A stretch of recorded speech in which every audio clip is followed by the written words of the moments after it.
નમસ્તે મિત્રો, સ્વાગત છે તમારું અમારી ચેનલ ધર્મા ડીકોડ પર। આજે આપણે વાત કરીશું ચૈત્ર મહિનાના કૃષ્ણ પક્ષની એકાદશી વિશે, જેને પાપમોચીની એકાદશી તરીકે ઓળખવામાં આવે છે।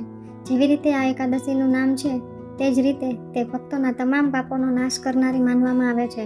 આજના વિડીયોમાં આપણે આ એકાદશીનું મહત્વ, શુભ મુહૂર્ત અને તેની પૌરાણિક કથા વિશે જાણીશું। હિન્દુ ધર્મમાં એકાદશીનું વ્રત સર્વશ્રેષ્ઠ માનવામાં આવે છે। પાપમોચીની એકાદશી એટલે પાપને મુક્ત કરનારી।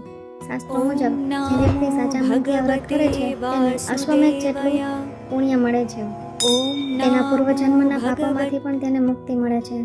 આ વર્ષે પાપમોચીની એકાદશી 15 માર્ચ 2026ના રોજ રવિવારે આવે છે। પૌરાણિક કથા મુજબ યવન ઋષિના પુત્ર મેઘાવી ઋષિ વનમાં તપસ્યા કરી રહ્યા હતા। તેમની તપસ્યા ભંગ કરવા માટે મંજુ ઘોષા નામની અપ્સરા આવી।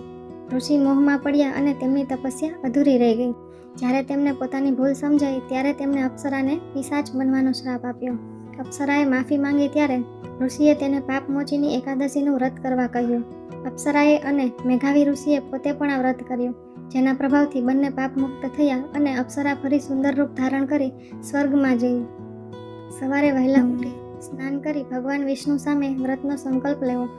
ભગવાન વિષ્ણુની મૂર્તિને પીળા ફૂલ, તુલસીદળ અને ફળ અર્પણ કરવા। આખો દિવસ નિરાહાર અથવા ફળાહાર કરી ઓમ નમો ભગવતે વાસુદેવાય મંત્રનો જાપ કરવો।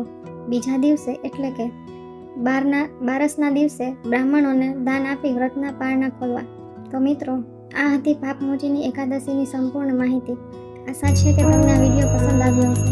જો તમે પણ ભગવાન વિષ્ણુના આશીર્વાદ મેળવવા માંગતા હોય તો કોમેન્ટમાં જય શ્રી કૃષ્ણ જરૂર લખજો। વિડીયોને લાઇક કરો અને તમારા મિત્રો સાથે શેર કરો। ધન્યવાદ।